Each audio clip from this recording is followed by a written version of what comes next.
So we know the paper in these Sea White sketchbooks is pretty good, and these are proving quite popular in the stash shop, and maybe my curiosity got the better of me, and you know I'm a sucker for a square sketchbook, so I bought the same paper, so the watercolour paper, in a square format journal, and I wasn't quite prepared for how cute they were going to be. It's so dinky. I think I was expecting it to be bigger. I didn't actually look at the sizes. Anyway, I bought a couple of these. Yes, I bought one for myself before anybody asks. So there are a couple of these in the stash shop as well. They're a wee bit cheaper than the A5 format one, obviously just because they're a bit smaller. But they're so cute. But the thing that I really wanted to show you that is going into the stash shop is I got another box of the Factory Seconds sketchbooks. And this is a positive treasure trove. I wanted to show you in particular this one.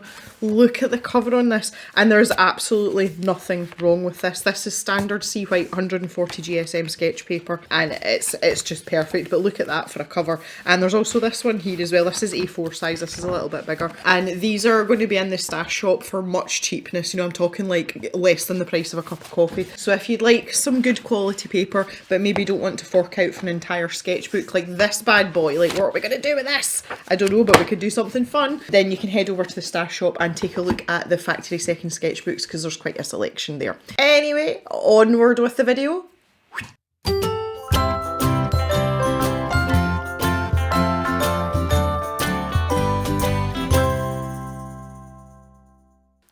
Hi everyone, and welcome back to the Colour Cave, where we like to play with art stuff. My name is Jem, and we are back today with our October Upcrate, and this was the box that was full of scratchy, sketchy stuff. In preparation, I was really excited about executing this Upcrate battle. And then I read all your comments under the unboxing video, and honestly it's kind of put the fear in me a wee bit, because a lot of people said that they basically ballsed it up, for want of a better phrase, and that it's a very difficult thing to do.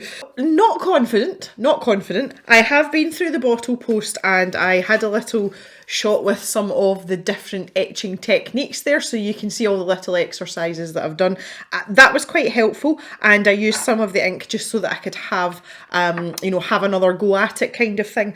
Someone did comment under the unboxing that one of the main things that seems to have been coming up is that if you do try to correct a mistake, the issue isn't actually the white showing through, it's actually the texture on the board, because obviously you can cover up the white with the ink, but the ink will not infill the gouges, I use that term loosely, you know what I mean, the indents in the actual board. So if we do make a lot of mistakes, we can make it look better by correcting it with some ink, but if we're going to work over the top of it again, it's going to be really difficult. So yeah. I think everybody, I am not a religious person, but if anybody wants to say a prayer for me for this, then by all means go ahead, because this may not go too well. So one of the things I've decided to do, just to make it easier for myself, is I'm going to sketch my design straight onto the board with an F pencil, and obviously I'm going to keep my lines as light as possible instead of messing about with the carbon paper. I just think this is going to be easier, and I am going to draw from memory, simply because if I do make a mistake, I'll be able to augment it, whereas if I'm working from a reference photo or a specific image, if I make a mistake, it might be difficult to correct it. So hope that makes sense as well. Okay, so I've got all my supplies here. I've got this pristine bit of Scratchbord that's not going to be pristine for long. And what I want to do is I want to draw a cow's eye, and I was very inspired by Connor's work here in his in this sort of showcase of his artwork, and it was actually this particular drawing here that made me think, well, let's face it, it was either going to be dogs or cows, wasn't it? And cow eyes are absolutely amazing. Cows have got the most enviable eyelashes ever, so I thought like a close-up of an eye and, you know, like the surrounding area might be a nice idea, because it's something I'm very familiar with as well. I've looked at hundreds and thousands of cow eyeballs in my lifetime. So let's just get down to business. So I want to have an eyeball, and then they've got their the actual rim of their eyes, so like the start of their eyelids is usually a very dark colour unless they are a very pale cow. So that gives them like a sort of, as if they're wearing eyeliner, which is quite nice as well. And I was thinking that would give us a lot of nice contrast to what we're doing. So again, like this doesn't have to be really accurate right now. I just need to get the sort of general idea down so that I can keep my, you know, my etching lines in check so I don't get carried away and take it too far. So they've always got this area around the eye where there's no fur as well, so like round the mucous membrane. And I don't know what kind of highlight I'm going to put in. Obviously a highlight is the thing that makes an eye an eye. And again, just looking at Connor's pictures for reference here.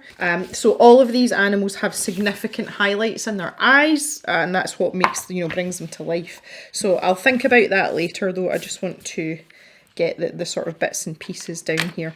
Now I think this cow will maybe have like a paler patch of fur round the eye area. Even if this cow is all one colour, they'd probably still have slightly lighter, because like most of our cattle are black because we have Aberdeen Angus cattle, but quite a lot of the time their fur is, you know, obviously it's like any kind of hair, it's not absolutely 100% all the same colour. There are facets to that. Some of them have got a wee bit of ginger in them. I love it when you get a black calf that's just got a wee bit of ginger. It makes them look, it gives them a lot of personality. It makes them look cute. So this part here is going to be the start of the muzzle going down that way. And the hair changes direction there, so that's a good place to put some marks in. And then we've got this bit next to the head, and then the like an ear would start somewhere here, I would think. What's this ear? Okay, I'm not even convinced I'm going to fill this entire canvas. I think that might be a little bit ambitious. So I'm just going to start with the eyeball and then work my way out. Also, just from playing about with these tools as well, I suspect that I'm going to spend most of my time using this craft knife and not very much time using these. I wish they'd given us little dinky ones of these to try on, because the texture is very different between the clay board with the ink on it and the actual scratch board. I'm so scared to start.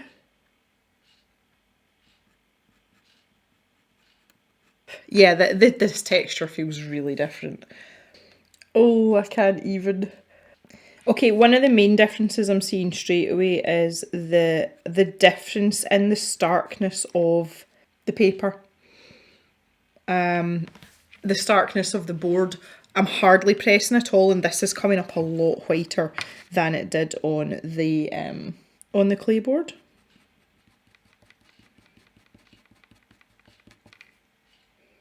I also found in my practice runs turning the blade away from myself really helpful as well. Again, just reading in the bottle post that it's kind of acceptable to do it either way, either with it facing away from you or facing towards you, and I seem to get on better with it facing away from me. I don't know why that is. If anybody wants to enlighten me, please feel free. Okay, so I'm actually finding it easier to do what I'm going to make the lightest parts first, because I can press really hard and that gives me a gauge of how to press less, if that makes sense. Oh my god, you can tell that this is really alien to me and I'm actually really uncomfortable with this. I've gotten very used to being comfortable with the mediums that are supplied in the boxes. And all of a sudden I am way out of my depth and I am procrastinating like crazy. Obviously the hairs around the eye area are incredibly short as well. And this is going to be super white in here. Now I have to say, this doesn't look like much of anything right now, but this is really different to work on. This is much easier to work on than the clay board, like without a shadow of a doubt.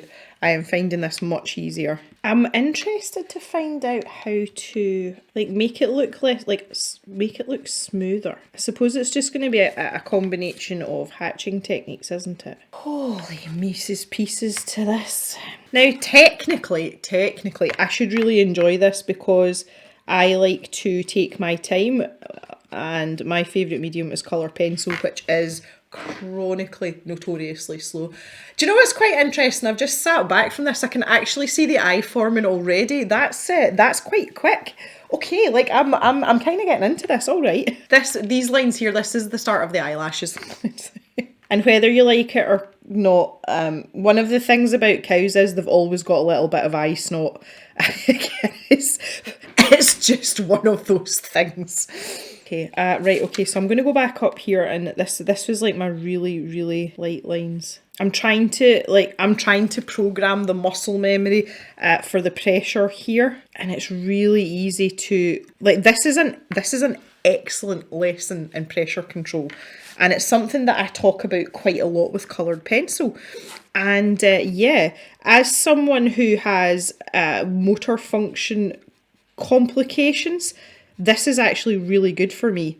I gauge how much pressure that's going through my hand by the feeling in my knuckles and also my wrist and my elbow, because I don't have feeling in some of these fingers here, and it becomes very difficult to gauge. But you know, when I add everything together, you know, when I pay attention to all of it together, I usually get a good picture. But this is like really sensitive, and that's an excellent thing to be having to deal with here to, you know, to help you with your pressure control. So I would actually recommend this for people that want to work in pencil portraiture. This is a really good exercise, even if you don't become proficient at it. I'm struggling with how to put the contours in, because hatching again is not really something I normally deal with. I normally associate it with, you know, ink. But there's going to be like a little highlight there, just where the curvature of the mucous membrane is. I'm really not convinced about this at all. Okay, turning this is easier than trying to change direction as well. So again, I'm working on what will be like a lighter patch of fur here round the eye area. And I'm feeling the need to jump back and forth between sections. I don't know why that is, but yeah, I find it easier to point the blade away from me but pull towards myself.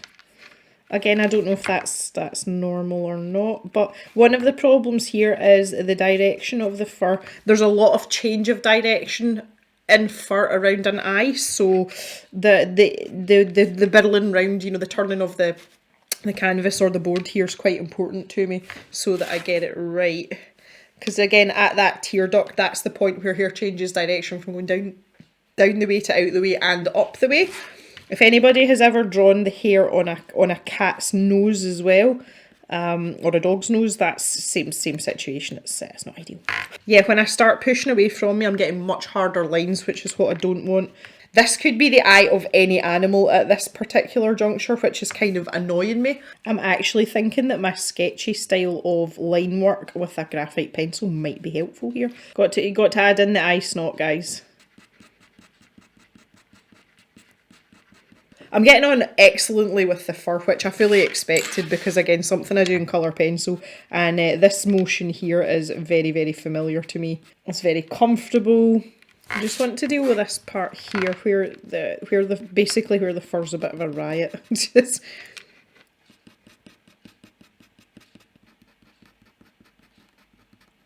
Okay, so I've got a start of a highlight.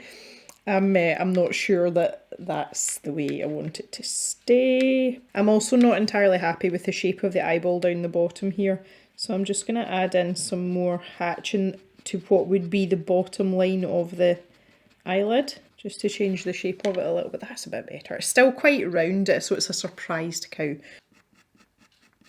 I think I'm going to have some, like, maybe some white hair there. So that's going to be the start of the ear, which is what I decided. I really have to decide where the side of its face is now, because I've decided to put the ear in.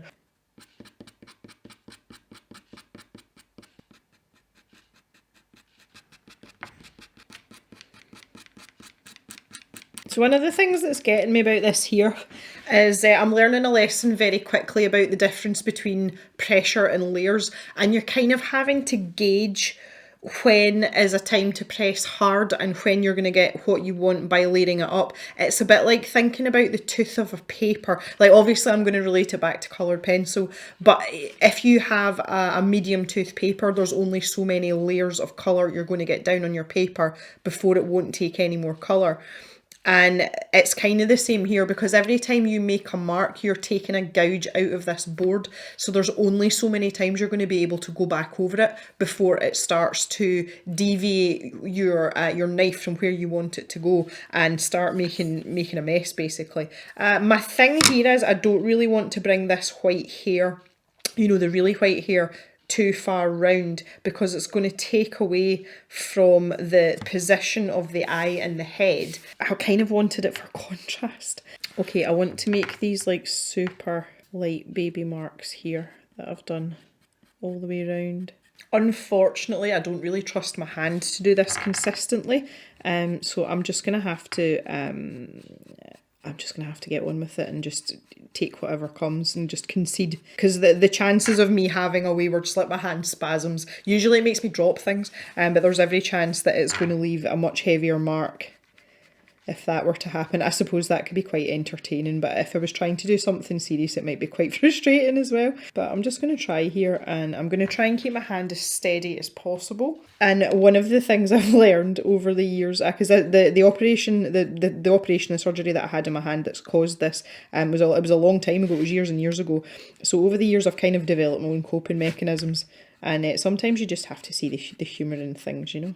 But I've got a whole bank of coping mechanisms, tools, and alternative things that I do to combat stuff like this. But this is very, very difficult. The head. Now the bottom of the ear, like the actual bottom of the ear, not the hairy bit, is usually in line with roughly the top of the eyeball. So really, I mean, the ear should finish there.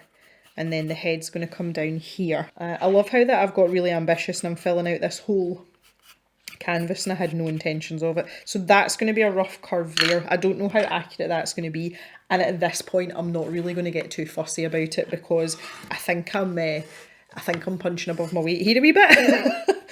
Right, okay, so if we've got white here, we're going to have, this is where it's going to join on, and I'm kind of thinking that this might be a young animal. This might be like a calf or something rather than a cow. But let's get that outline further, because it's super cute. And again, usually I'm deliberately going for quite a fuzzy animal here, just because obviously it gives me more room to play with things. And if they do have fuzzy faces, the hair can be quite chaotic.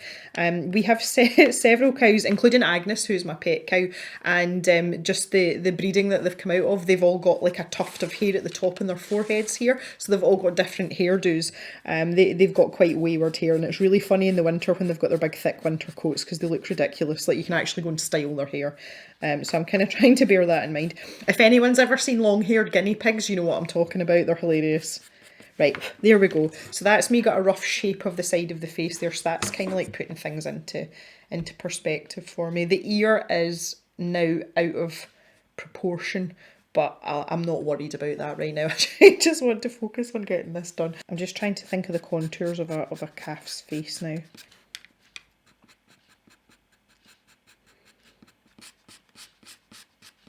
Trying to keep my pressure really gentle here. This is so difficult. I think I'm going to have to paint in my eyelashes. I've tried to keep those lines really straight, but I think they're just going to get lost. Still not happy with the shape of this eye here. Right, okay, I think there's lots of ridges and things here, but I think I just want to get a layer of fur down. This might take some time. I just feel as if, you know, now that I've established where the components are and I've got like the actual eye part done, I feel like I just need to get some coverage down here, and then I can start like going in certain places and making it a bit heavier, or, you know, whatever I need to do. And I want this bit to start being a bit whiter, so I'm going to press a bit harder. Okay, so I still want this feeling of fur on the darkest part, like sort of overwork it, because we want this to be significantly darker than everything else but still have a little bit of texture to it. So this just isn't straightforward. So now in my mind here, I've made up the rest of this image. If I just zoom out a little bit here, you know, so in my mind the rest of the cow's here, and I'm trying to work out which direction the fur's going in down the nose here. I just want to add in a little bit more on top here and try and make this a bit more. Yeah, so I want this part to be whiter. Is that better? I keep messing about with the eye and I don't want to overdo it, because I've been here for a while, guys. Trying to be really casual doing this, like, yeah, I'm just adding in some lines here, don't mind me. I'm going to give him a darker patch here, almost like a wee eyebrow. I've decided it's a boy, it's a calf and it's a boy, and it's a made up breed. And the hair starts to get a little bit longer here. Again, depends on the breed, but seeing as we've made this up, we'll not worry about it too much. Oh no, don't press that hard. Oh no, don't do that either. Getting a bit scrape happy here, guys. Right, so what I need to do now, I'm actually just talking to myself, I'm really sorry. I need to kind of break this up a bit though and make this a bit more gradual. So we're going from the really thick white hair to this slightly greyer hair and then into this darker patch. So, I mean, really I need to do a bit of work here with that. This is really therapeutic. Like, I'm not finding this stressful, and I actually thought I would. Work around this. Now again, in the middle of the forehead, the hair kind of like splits. There's like a parting there. So maybe we could start that parting. You know, the start of like a blaze there. Again, we're thinking, because there's like going to be a central point here. Again, just like I was talking about cats and dogs earlier, you know, like where their fur all just goes in like chaotic different directions. So let me just put that in there because that's just a guide for myself. I'm starting to get like line blindness because I've been sitting here and just all I can see is just like these little white lines. So I'm going to come up here. Again, I'm trying to remember what Connor said in the magazine about putting a layer down first and then working on top, and you can change the direction of the hair a little bit. So again, we probably have a little darker bit or an area of darker hair round where it tucks into the ear. And I need to get this little ridge in between the eye and the side of the face. Like there's like a ridge of hair. It's really difficult to describe unless you're like used to looking at cattle, but they have this little, it's like a dip, I suppose. It's almost heading into their jawbone actually. I've decided I'm just going to put the eyelashes back in with a black ink. I'm still not happy about the angle of this eyelid and I keep chipping away more and more of it. Okay, anyway, I'm happy that this ridge of fur's starting to form here. That's very, very cow-esque. I would love to meet this calf in real life because I think he'd be a cutie patootie. I want to bring this white out more. I'm getting brave here. I just feel as if it's not enough. I make it really white in at the, you know, in at the actual eye area. Because the whiter we make this here, the more contrast we've got, and it means the more layers and depth we can put in what are actually the darker areas. Do you know what else I'd love to do in one of these scratchboards? I'd absolutely love to do a llama. I think that would be hilarious and it would be incredibly good fun. If you would like to see that, please let me know in the comments. Okay, now I'm going to start to work on this hair here that's coming from the centre of the nose, which I feel should really match the texture of this because it does tend to get a bit wayward in there. We've established that our bovine friend here has quite wayward hair. Okay, so our cow's clearly going to have a white blaze up here, isn't it? Kind of difficult working on the edge of the canvas as well. Yeah, it's this part here, like this. It's like the meeting of the minds, and the hair is literally, to use a very Scottish phrase, it's a freaking riot. And it's just, it goes in all directions, and yeah, it can all just like merge in together there somehow. It's fine. Oh dear. Okay, not good noises. Not good noises. No. Oh yeah, he's a handsome such and such, hopefully. As predicted as well, I've done the entirety of this with this scalpel craft knife. I'm not surprised at that. It's far more comfortable when you're doing something that feels quite overwhelming. It's quite nice to use something, you know, just have one implement and really get used to it. I suppose it's like a safety blanket as well. Right, okay, I'm going to, I don't know how I'm going to do this. I think I might have to do this with a black pen. I'm going to grab a really fine brush liner. I don't know if this is going to cover up, but I am going to try. Oh, it is. There we go, we've got some eyelashes back in, that is fabulous. It kind of looks a bit weird on the camera, looks a bit grey. I would actually like it blacker than that. I don't know if the India ink's gonna, I'm just looking at the colour of the India ink next to it and I'm not sure it's going to do anything. I'm going to risk it, guys, I'm going to risk it. It's drying in pretty much the same, so I'm just going to stop there. That's a shame actually, because that's really not stood out the way I would hope that it would. But we still have a cow eye and a big cow head. I really don't know how to get around that, honestly. I thought that ink would be very, very dark, but it's turned out not to be. So, well, I have to say, for a first attempt, I am quite happy. I think I could get along with this as a medium very, very well indeed with a little bit of practice. Obviously, like, this is never going to be up to the standard of Mr. Connor here. He's obviously very well practiced, but I feel for a first attempt that I've got a really good, like a really good feel of what this is all about as a medium, and I find it very enjoyable as well. And obviously, because I like to do animals anyway, this was going to be appealing in some shape or form. So I'm quite happy with my results for a very first attempt. It went a lot better than it could have gone, and my fears were somewhat unfounded. And yeah, sometimes it's just nice to have a bit of fun. I'm glad I had the chance to really have a go at this, and I had time to sit and take my time with it. I would love to hear your thoughts on the Upcrate battle, but also what you think of what's going on here. I feel like this is one of these ones where practice makes perfect. As a medium, I would definitely do this again. Perhaps pick something a little bit different next time, but for a first attempt, I've had, like, this has been a great box. I've had really good fun. I've learned something new. It's been quite a positive experience. So yeah, would love to hear what you think of everything Upcrate this time round. Please feel free to open your mouth and let your guts rumble in the comments. If you have made it this far, I would really appreciate if you could take a minute just to stick a thumbs up on the video. We've been very, very quiet on YouTube lately, and we are not getting the views that we would normally get. So that would really, really help me out, because it helps us to be seen. And I will see you back in the cave on Sunday for another video. So have a great day, everyone. Bye-bye for now.